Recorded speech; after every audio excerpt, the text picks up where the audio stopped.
League now then?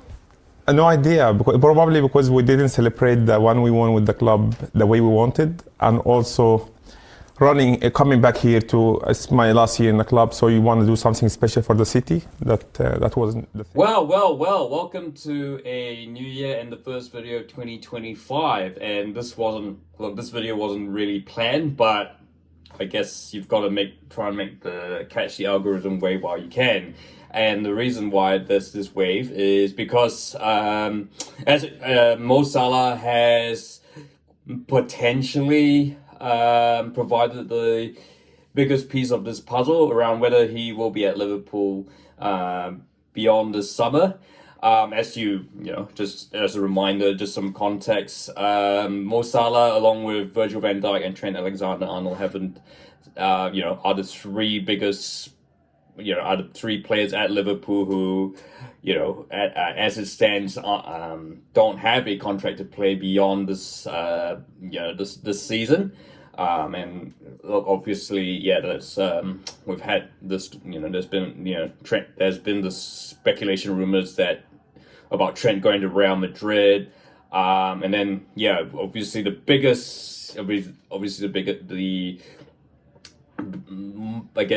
most concern for Liverpool fans, not disrespect to Trent, but I guess it's Mo Salah, because obviously he's contributed a huge amount of goals, and also to the way, to the potency of Liverpool's attack up front in the last couple of seasons.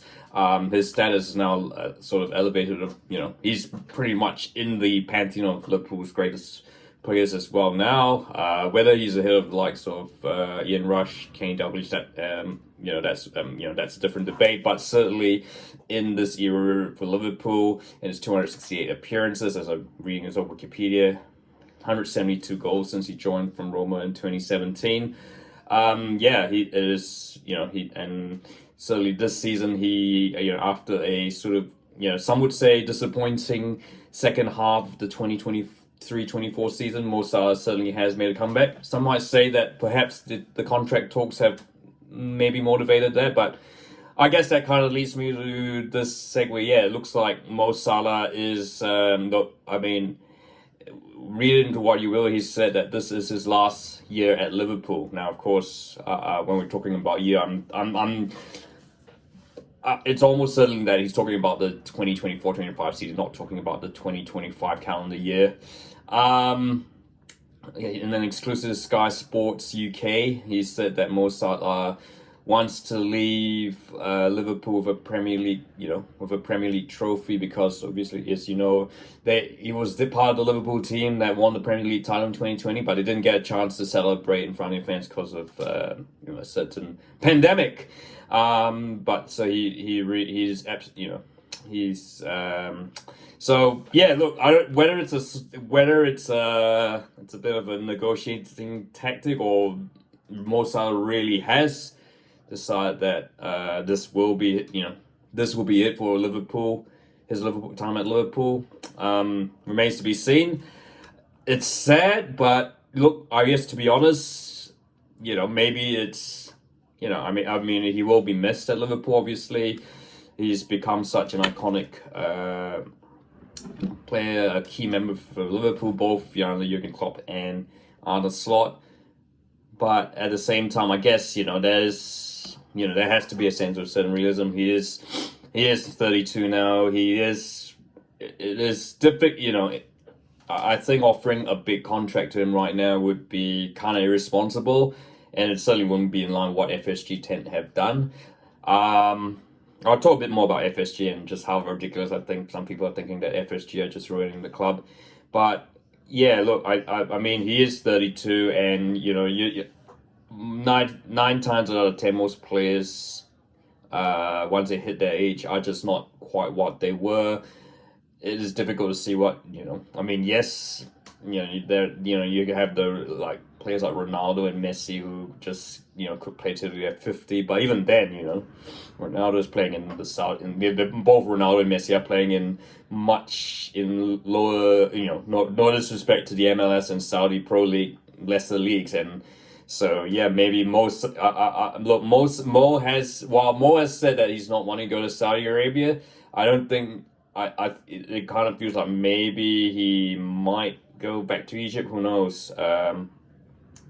But yeah, look, certainly, in a way though, maybe, you do talk about athletes wanting, the dream finale for all these elite athletes is to finish on a high. Maybe this is, this might be winning the Premier League might pretty much be the peak for Mo Salah, and if he decides that, I think I think we've got to respect that decision, and I think that would be, I think that would be a great way to go out.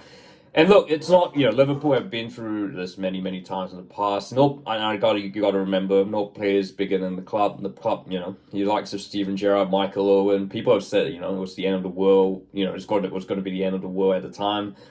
Obviously, there's emotions, and looking back on what they've contributed, but we've moved on. Steven Gerrard, you got Jordan Henderson, who became an integral player when Liverpool won the Premier League title in 2020, and of course, Jordan Henderson's moved on, and we've moved on to likes of Alexis McAllister, Ryan Gravenberch, Dominic Soboslai. That's just the way football is, I think.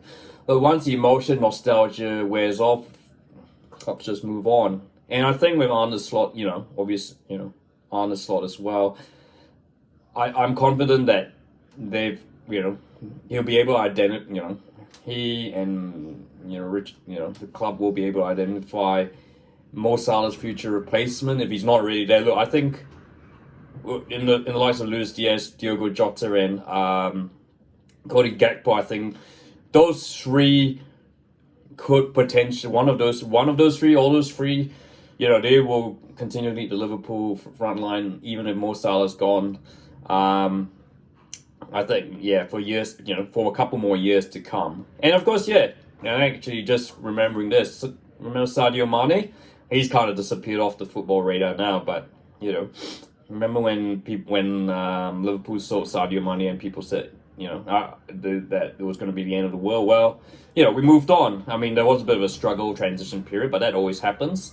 But yeah, if we didn't sell Sadio Mane, we wouldn't get we wouldn't have seen Luis Diaz flourish. We wouldn't have gone Cody Gakpo. Look, I mean, there's obviously there's still a chance Darwin Núñez might still fire, but we just never know. But look, I think we will identify the next Mo Salah at some stage, whether they're still in the team or not. Just like we will with Trent, and I think when with Virgil as well. So, but look, final thing, I know a lot of people have just said criticize FSG, and I guess they deserve some criticism for letting their contracts, the likes of Virgil's and Trent's and Mo's contracts, get to this, get close to running out. Not as I'm not, there's sort of talk like maybe they're just kind of waiting to see which manager would come in to replace Jurgen Klopp, but. But look, I mean, other than that, though, I think the criticism that, wanting FSG out is just absolutely ridiculous, Without FSG, Liverpool wouldn't be in this situation. Would they have achieved that under the previous ownership?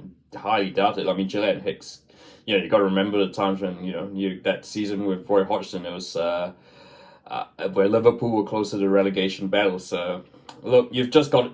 At the end of the day, you've got to trust the process. Every ownership is going to have its highs and lows.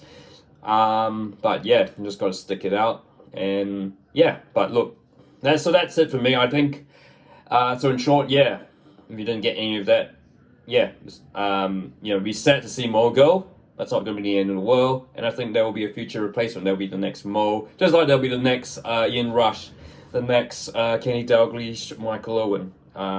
Next Fernando Torres, next Luis Suarez. We might have to wait a few years before that particular player emerges, but that's football. But that won't stop us from following Liverpool. But what are your thoughts? Is this really Mo Salah's last season? If it is this his best season yet for Liverpool? And and what are your thoughts on how what are your thoughts on the whole situation? How Liverpool have dealt with it, and who will be the next leader of the attack? And of course, if you like this video, feel free to like and don't forget to subscribe. Sislak Connection, produced by David Byrne. Mo, Mo, Mo. How do you like me? How do you like me? Mo, Mo, Mo. Why don't you like me? Nobody likes me.